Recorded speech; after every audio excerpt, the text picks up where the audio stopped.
Assalamualaikum warahmatullahi wabarakatuh. Hai, jumpa lagi dengan saya Nur Aisyah Dwi Yuniati, nomor absen 24. Di video kali ini saya akan menjelaskan materi tentang DBMS, DDL, dan DML. DBMS. Pengertian DBMS.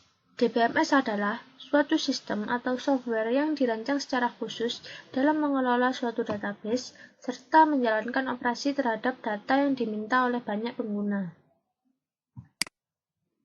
Contoh macam DBMS. Yang pertama, MySQL. MySQL adalah sebuah perangkat lunak sistem manajemen basis data SQL atau DNMS yang multi-thread, multi-user, dengan sekitar 6 juta instalasi di seluruh dunia. Yang kedua, Oracle. Oracle sendiri merupakan suatu Relational Database Management System atau RDBMS dalam mengelola informasi itu dengan secara terbuka, komprehensif, serta terintegrasi. Yang ketiga, Firebird. Firebird ini merupakan suatu sistem manajemen basis data relasional yang menawarkan fitur-fitur yang terdapat di dalam standar ANSI SQL 99 serta SQL 2003. Yang keempat, Microsoft SQL Server 2000. Microsoft SQL Server 2000 ini ialah sebuah perangkat lunak Relational Database Management System atau RDBMS yang dibuat untuk dapat atau bisa melaksanakan sebuah proses manipulasi berukuran besar dengan segala macam fasilitas. Yang keempat, VisualFox Pro 6.0. VisualFox Pro 6.0 ini mampu untuk berinteraksi dengan produk desktop serta klien atau server menjadi anggotanya. Yang terakhir, Database Desktop Paradox. Database Desktop Paradox merupakan suatu program add-ins yang merupakan sebuah program terpisah yang terdapat pada Borland Delphi. Selanjutnya, apa itu XAMPP? XAMPP adalah web server open source yang berjalan pada sistem operasi cross-platform Windows, Linux, dan macOS. Semua yang diperlukan untuk mengelola website tersedia di XAMPP seperti Apache, MySQL atau MariaDB, PHP, dan Perl. Meski program di dalamnya lengkap, XAMPP tetap merupakan web server yang sederhana dan ringan. Selanjutnya adalah langkah-langkah untuk instalasi XAMPP. Yang pertama, download XAMPP melalui website Apache Friends. Selanjutnya, install XAMPP, yaitu setelah diunduh, lalu klik 2 kali untuk proses instalasi. Jika terdapat pesan yang menanyakan apakah Anda yakin akan menginstalnya, silakan tekan yes untuk melanjutkan instalasi. Selanjutnya, akan diarahkan ke halaman seperti pada gambar. Nah, itu langsung klik next saja. Lalu, selanjutnya diarahkan pada tampilan untuk memilih komponen mana dari XAMPP yang ingin dan tidak ingin Anda install. Beberapa pilihan seperti Apache dan PHP adalah bagian penting untuk menjalankan website akan otomatis diinstal. Selanjutnya, pilih folder tujuan di mana XAMPP akan diinstal. Pada gambar, XAMPP disimpan ke dalam folder C. Selanjutnya, akan ada pilihan apakah Anda ingin menginstal Bitnami untuk XAMPP, di mana nantinya dapat Anda gunakan untuk install WordPress, Drupal, dan Joomla secara otomatis. Lalu, pada langkah ini adalah proses instalasi XAMPP. Jika prosesnya sudah selesai, klik tombol Next. Setelah berhasil diinstal, akan muncul notifikasi untuk langsung menjalankan kontrol panel. Lalu, klik Finish. Nah, yang terakhir, ini adalah tampilan XAMPP Control Panel. Jika ingin menjalankan aplikasi XAMPP, klik tombol Start di Apache dan MySQL. Jika Apache dan MySQL berwarna hijau, berarti berhasil dijalankan. Cara akses MySQL melalui localhost dan XAMPP. Yang pertama, untuk menjalankan XAMPP, buka aplikasi XAMPP, lalu klik Start pada modul Apache dan MySQL. Setelah keduanya berjalan tanpa error, silakan akses localhost di web browser dengan mengetik http://localhost atau 127.0.0.1.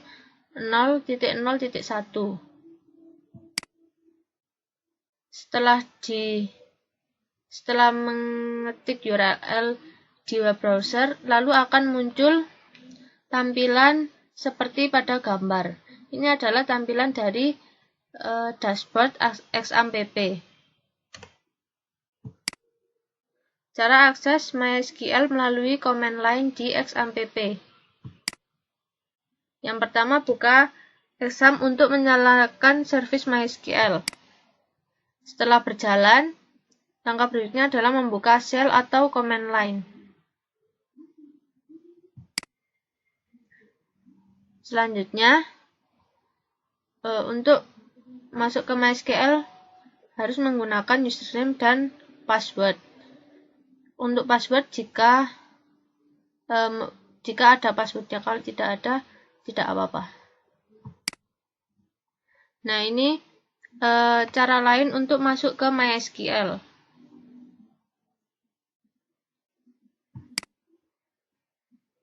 Nah, ini adalah jika menggunakan password, maka perintahnya MySQL min u root min p.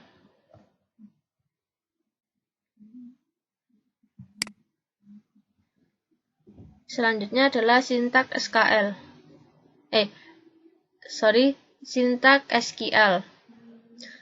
Untuk akses database, yaitu ketik use, dan ini adalah nama dari database-nya. Dan untuk menjalankan sintak harus akhirnya diberi tanda titik koma. Untuk create database, yaitu create database, lalu nama database yang akan kita butuhkan atau kita inginkan. Nah, yang ketiga, drop database. Drop database ini untuk menghapus database yang tidak kita inginkan atau sudah tidak digunakan. Selanjutnya, untuk menampilkan database, yaitu dengan show databases, lalu titik koma, lalu akan muncul database-database yang pernah kita buat. Selanjutnya, aturan penulisan DDL dan DML. Yang pertama, untuk DDL yaitu create. Untuk create sendiri ada 3 macam yang saya tulis di sini, yaitu yang pertama create database, untuk membuat database, yaitu dengan cara create database, lalu nama database-nya, lalu titik koma. Lalu yang kedua create tabel, ini untuk nama tabelnya, lalu kolom 1, kolom 2, kolom 3, dan seterusnya. Dan ini untuk tipe data yang kita butuhkan. Ini untuk create index, nama indeksnya, on, di nama tabelnya apa, lalu kolom 1, kolom 2, dan seterusnya. Lalu yang kedua yaitu rename. Rename ini untuk mengubah nama tabel, yaitu dengan rename tabel siswa itu nama, ini untuk nama tabel yang baru, lalu titik koma. Alter, untuk alter yaitu alter tabel, lalu nama tabelnya. Add, ini untuk menambahkan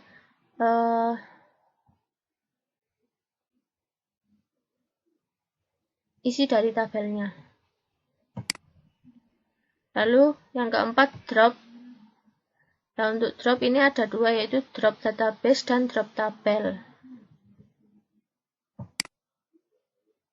Lalu ada DML. DML ini yang pertama ada select. Select ini yaitu untuk menampilkan isi dari tabel, yaitu dengan cara mengetikkan select bintang from data underscore mahasiswa, ini adalah nama tabelnya, lalu titik koma. Lalu yang kedua ada insert. Insert ini untuk memasukkan data pada tabel, yaitu insert into. Ini nama tabelnya.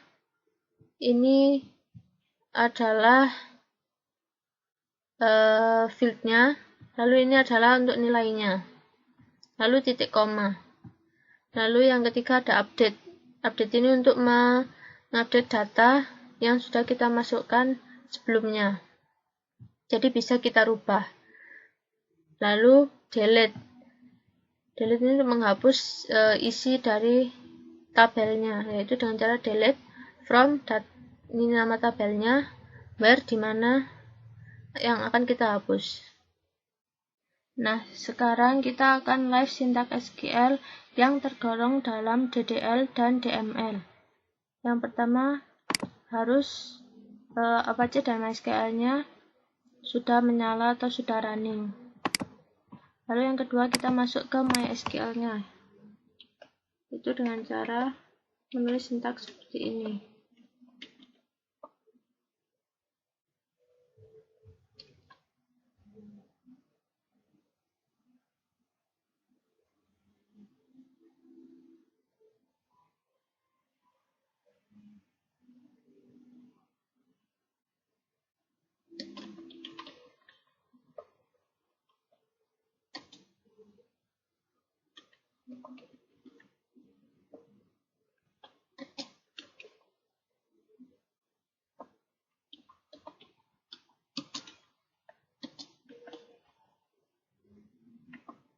Nah, ini sudah masuk ke dalam MySQL-nya.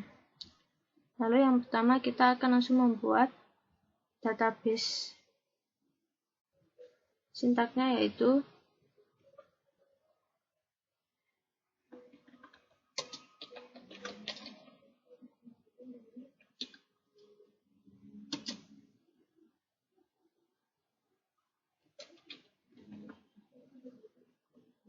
lalu jangan lupa di bagian akhir harus ada titik koma. Nah, setelah membuat database, untuk menggunakannya kita harus menuliskan sintaks use, lalu nama database yang sudah kita buat barusan. Nah, ini database-nya sudah bisa kita gunakan. Nah, yang pertama kita akan membuat tabel untuk database-nya, yaitu dengan cara create tabel, lalu nama tabelnya apa,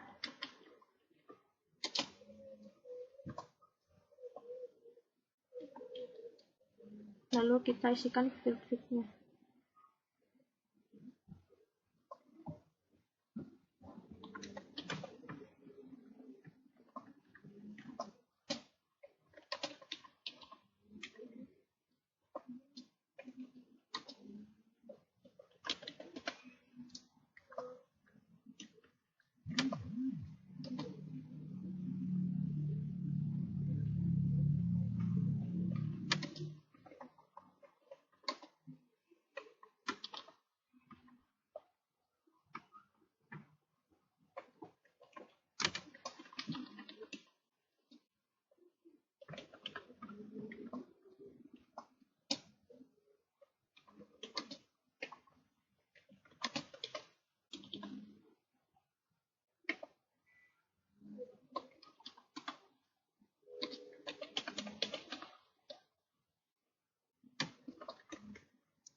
Nah, ini tabelnya sudah kita buat. Lalu kita akan mencoba untuk menambahkan isi dari tabelnya, yaitu dengan cara menggunakan alter, yaitu sintaknya alter tabel, nama tabelnya apa, lalu add. Nah, ini untuk menambahkan atributnya.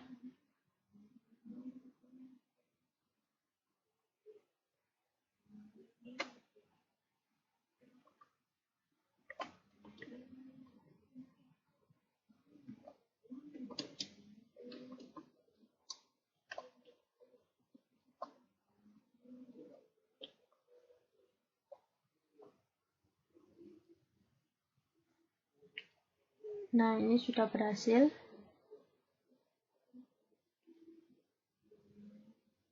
Lalu kita akan mencoba untuk menghapus database. Sintaknya untuk menghapus database yaitu drop database, nama database yang akan kita hapus.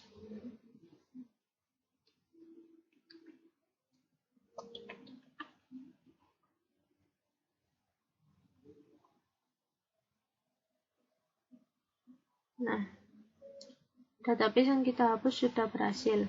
Lalu kita lihat apakah memang sudah benar-benar terhapus. Untuk melihat susunan dari database, yaitu dengan sintak show database.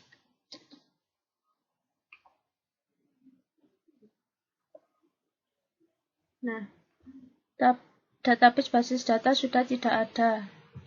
Yang ada yaitu database yang kita gunakan sekarang. Nah, selanjutnya kita akan masuk ke DML. Nah, untuk DML ini ada insert, update, delete, dan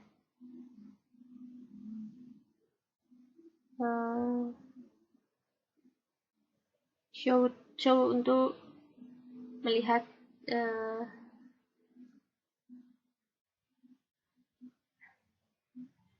yang pertama, kita akan mencoba untuk memasukkan data ke dalam tabel yang sudah kita buat tadi, yaitu dengan cara menuliskan sintak insert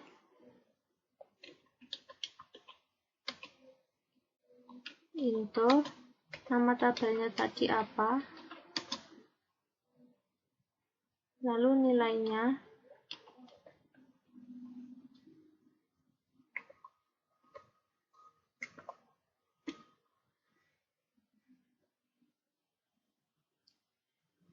misal datanya seperti ini.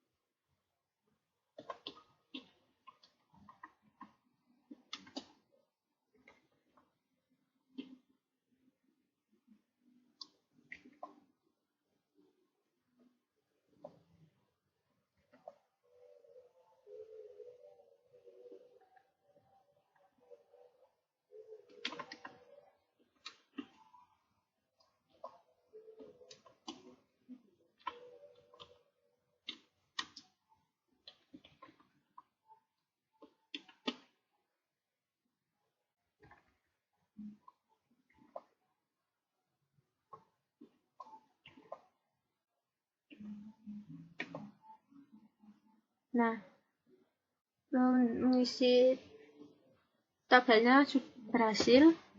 Nah, untuk melihatnya yaitu dengan cara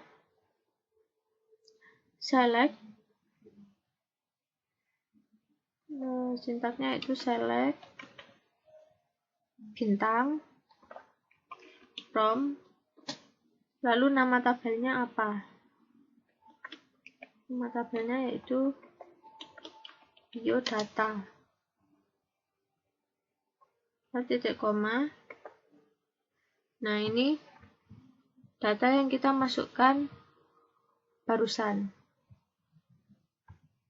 Lengkap ya. Lalu kita akan mencoba untuk update datanya. Kita akan mencoba untuk mengupdate alamat di baris kedua. Nah, caranya dengan mengetik sintak update, nama tabelnya,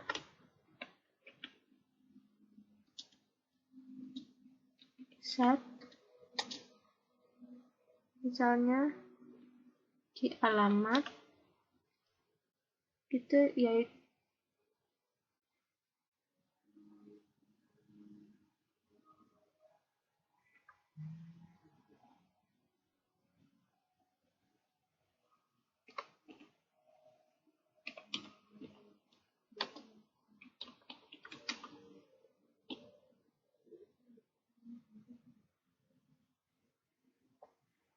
lalu di baris keberapa? Di baris kedua.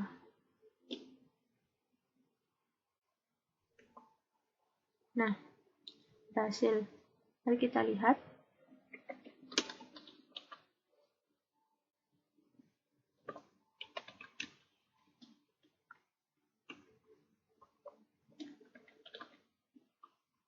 Nah, berhasil. Lalu kita akan mencoba untuk menghapus barisnya.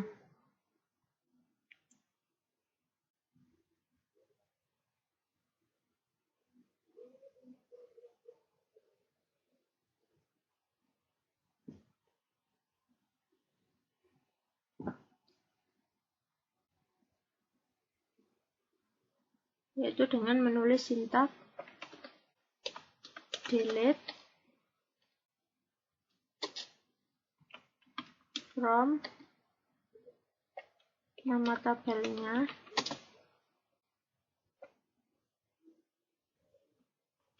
where itu di baris mana kita mau menghapusnya. Misal di baris yang kedua.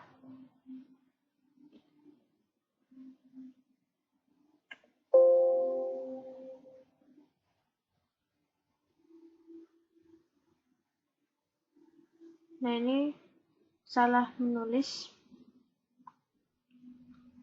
Ini kita perbaiki.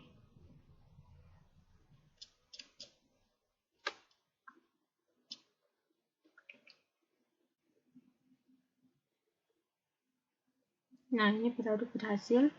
Mari kita lihat.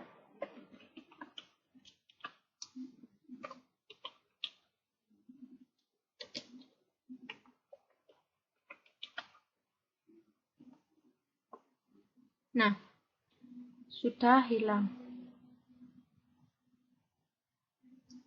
Jadi itu sekian dari live sintak SQL saya.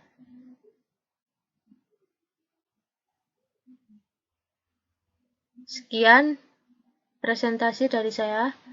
Jika ada kurang lebihnya, saya mohon maaf. Wassalamualaikum warahmatullahi wabarakatuh. Terima kasih.